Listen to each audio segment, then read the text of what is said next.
Rare's Nintendo 64 shooter GoldenEye 007 officially inducted into the Video Game Hall of Fame, alongside a handful of other titles. So, this is something I wanted to go ahead and do a video on and kind of just discuss a little bit, especially considering that I did my video the other day in regards to Night Dive Studios wanting to do a remake for 007, but were turned down because of Nintendo.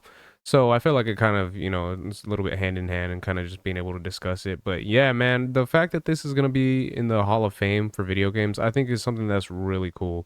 Now, I had seen the other day some individuals that were talking about this and kind of discussing their thoughts and everything. And some people had made comments that, were like 007 was kind of the pinnacle of first person shooters and stuff like that. And there was some individuals that made some arguments that, you got to think more of like games like Doom and Wolfenstein, and then I think Quake, that were kind of able to kind of start doing some first person type of shooting before that. So those were probably more so the pioneers in that regard.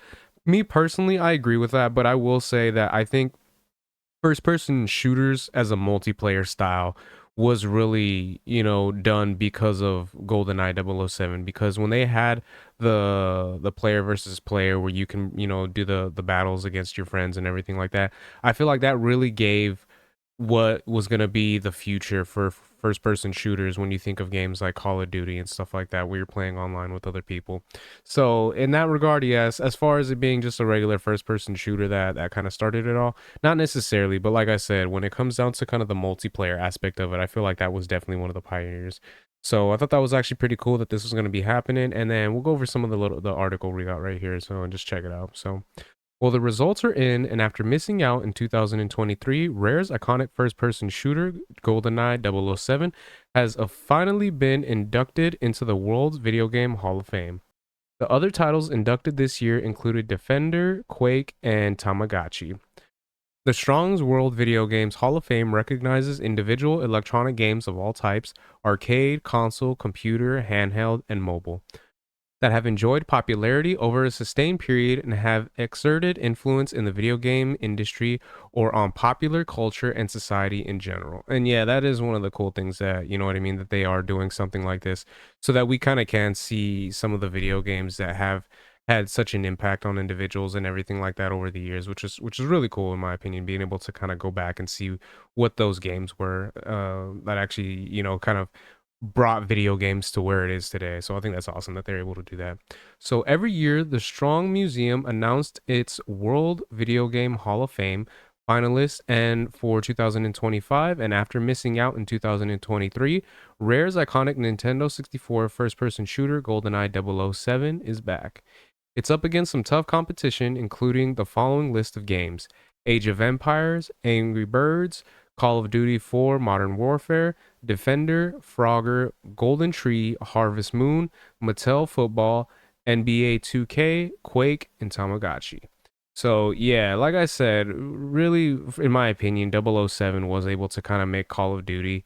If there wasn't a 007, I don't know. I mean, eventually, I'm sure multiplayer games would eventually still become a thing in first person shooter multiplayer games.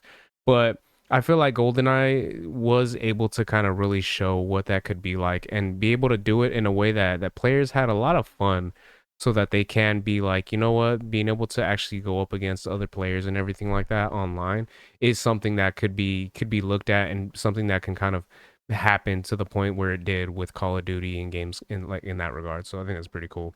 So players have their say by voting on the Museum of Play website. Here's exactly how it works. The three games that receive the most popular votes will be submitted onto the ballot and will join the other top three submissions for members of the International Selection Advisory Committee. The public will collectively act as one member of the committee. Which games on the list would you nominate? Let us know in the comments. So, yeah, from the looks of it, like they said, it was going to be 007, Defenders, Quake, and Tamagotchi.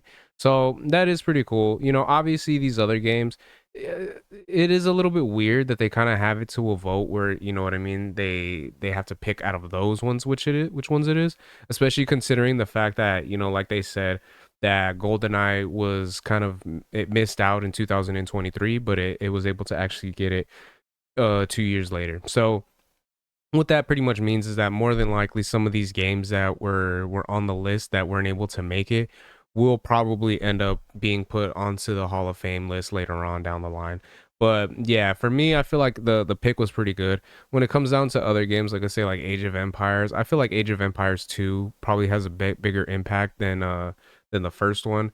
Angry Birds, that's I mean, I guess if they are doing like mobile games and everything like that, yeah, I guess I can see that. But I feel like something like Candy Crush was probably a little bit more popular than Angry Birds. Angry Birds was like popular for a little bit, and then I feel like it just kind of went away after that. Call of Duty, I feel like that's probably gonna be coming onto the list eventually. And Defenders got added. Frogger, I feel like Frogger is probably going to be one of those ones as well that gets added to the list because of the fact that it was so influential, and it was one of those things that players used to get really into as far as like the arcade world and all that type of stuff. So I feel like that's probably going to eventually get on that list. Golden Tee, I never played that one, so like a golf game, and I don't really know. Harvest Moon, that was another one I never really got into, so I can't really give my thoughts on that per se. What else? Mattel Football. I feel like Madden will probably be a little bit more of a contender in that regard, but who knows? Maybe that's like I said with other games, maybe that'll be one that kind of goes down the line. NBA 2K, I mean, I guess. I mean, I've never really been much of a sports guy when it comes down to video games and everything like that. There are some sports games that I like playing. Like I used to like playing NFL Street or like Blitz. So I like more of like the weirder aspects of like the sports games as opposed to something like Madden or like 2K. But yeah, I feel like 2K probably because of how influential it is might end up coming on to the Hall of Fame later on. And then Quake, that one got added, and Tamagotchi. I never got into Tamagotchis, so that's definitely something out of my wheelhouse. But you can't deny if you were kind of around during that era and everything like that, Tamagotchis were extremely popular, and kids got really into it. So seeing that that's on the list as well, I feel like yeah, that's something that kind of makes sense in that regard. But yeah, I mean, out of all these games, like it said, so we got Defenders, Quake, Tamagotchi. So Quake, Tamagotchi. We got Defenders. Where's Defenders? Oh, Defenders, and then 007 GoldenEye. So I mean, I feel like out of all the ones right here on this list, that was probably the best route they could have went. And yeah, man, I'm happy. Like I said, I got a lot of love for GoldenEye. It's one of those games I love playing a lot. I still have my copy for the Nintendo 64. I've kind of been, especially with me doing all these videos on it, kind of makes me want to go back and kind of play it again just to get my feet wet in that regards to that game again. But yeah, so as far as everything that got picked, obviously some good picks here and there, but I feel like the ones that were able to actually make it to the Hall of Fame were the right choices. So yeah, so those are my thoughts on that. Let me know what you guys think in the comment section. Are you guys happy to hear that 007 GoldenEye was able to get into the Hall of Fame? And if you guys are happy about the other games, Defenders, Quake, Tamagotchi, see if that's something you really agree with and you appreciate that they were able to get on that list as well. So yeah, if you guys could like, share, subscribe, all that good stuff. If you guys have been watching this song, I really appreciate it. It means a lot. And until next time, Harmonic out. Peace.